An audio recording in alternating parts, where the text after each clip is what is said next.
Hello, my name is Austin Uthavong, and these are my best hardening recommendations for operating systems and firewalls. This is for ISA 4220 System Security 2. We are going to be discussing Microsoft Server 2019 and Ubuntu Server 18.04. We will also be discussing Windows Firewall and Linux iptables Firewall. A firewall is a system that is designed to prevent unauthorized access from entering a private network by filtering the information that comes in from the internet. Firewalls used in computer networks is the same way it works in a building structure. It keeps the fire contained and prevents it from destroying the rest of the building. Firewalls block unwanted traffic and permit wanted traffic. Its purpose is to create a safety barrier between the private network and the public internet. There is always going to be malicious traffic, and the firewall component will help prevent it from entering a private network. Firewalls filter the incoming network data, and the access control list determines if it is allowed to enter a network. There are two types of firewalls. One is a host-based firewall. It is a software firewall installed in a computer. You can get these firewalls by third-party companies, which can be purchased, as well as antivirus programs, which usually come with firewalls. And the job of the host-based firewall is to protect that computer only. The second firewall is a network-based firewall. It is a combination of a software and hardware, and it operates at the network layer. It is placed between the private network and the public internet. This protects the entire network through management rules. It is a standalone product, or it is usually built into a router, or it can be deployed in a service provider's cloud infrastructure. The best way to harden your Linux iptables firewall or your Microsoft Windows firewall is to keep the firewall operating system updated. This is an extremely crucial part of hardening any system because you want to ensure that it is always kept up to date, and doing so will keep any known bugs or vulnerabilities patched if one exists. You also want to use secure password management, and you could also use two-factor authentication. Anywhere between 8 to 15 characters is ideal, and you also want to include capital letters, numbers, and symbols such as hashtags or exclamation marks and things of that matter. Doing so will prevent attackers using brute force to guess your password correctly. You also want to limit permissions and access to the firewall. Only someone with proper clearance should be able to configure the firewall and make any changes. You want to keep the risk and compliance managers in the loop with what's going on and eliminate any conflicting or unused rules. You also want to keep the firewall devices in a protected location in a locked room, such as a server room, something that's secure and that someone with proper clearance can only go into. You also want to use the combination of both host-based and network-based firewalls. Using both firewalls will ensure maximum protection. If harmful data gets past the network firewall somehow, then the host-based firewall will always be there to stop it from entering an individual computer. Lastly, you want to set the access control list rules. Network administrators determine what can enter and leave the network through an access control list, which shows which rules are allowed through the firewall, such as domain names, protocols, IP addresses, ports, keywords, and programs.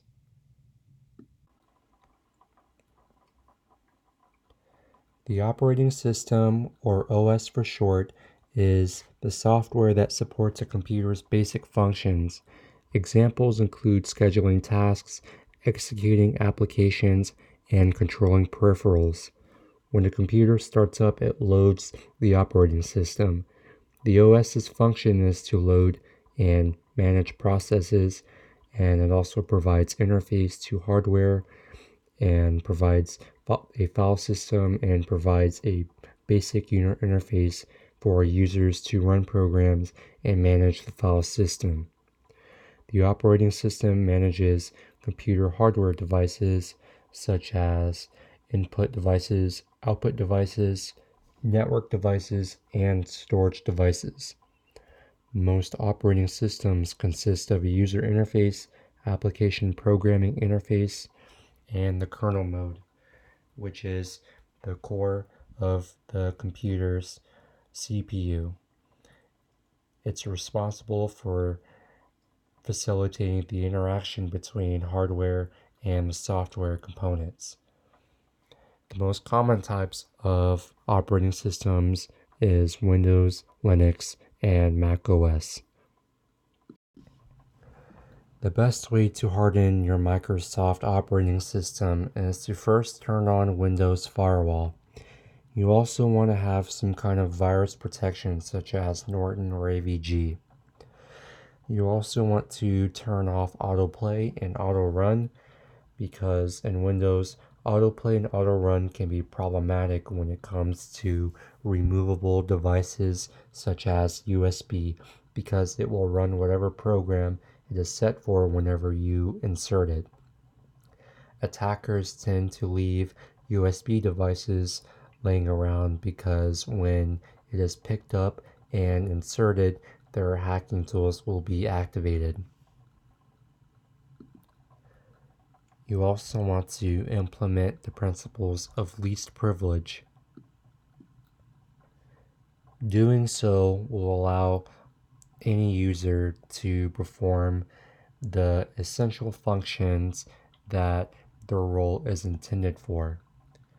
When you configure your system so that it is only capable of doing the minimal things that you normally do and nothing else, it will ensure that malicious behavior will not happen. And when any features in Windows is not used, it should be disabled or turned off. You also want to disable IPv6 because this will allow better control for your OS. It will improve performance and reduce the risk of an attacker exploiting possible vulnerabilities.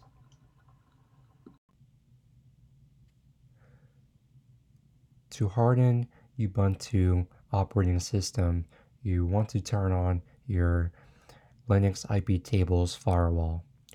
You could also use virus protection such as Bitdefender or ClamAV. You could also create a non-root user account.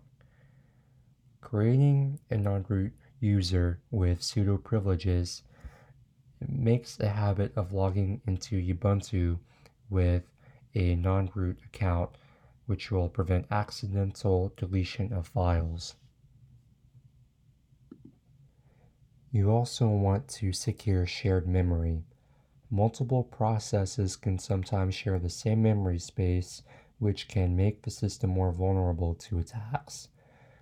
Enabling shared memory will allow data to be passed between applications more securely and reduce the risk for an attack. You also want to disable remote root login. Allowing the root user to log on remotely to a server can be highly risky, so you should disable SSH logon for the root user. These are some steps you can take to harden both Microsoft and Linux operating systems. First, you want to disable any unnecessary programs. Services leave openings for attackers, and disabling communication with other devices will minimize the chances of any room for attackers to hack into your devices. You also want to harden management interfaces. You want to set up additional logins, have a strong password, and use two-factor authentication to make it harder for someone to have access to your system. You also need to have constant maintenance, patch regularly, do proper testing, and turn on automatic updates.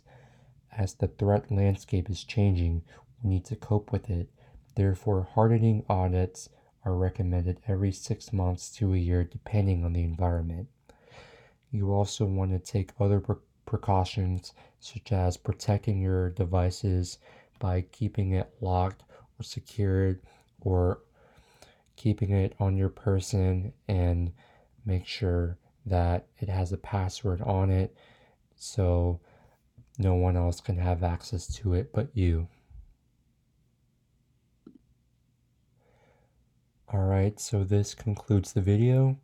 I hope this was informative, and thank you for watching.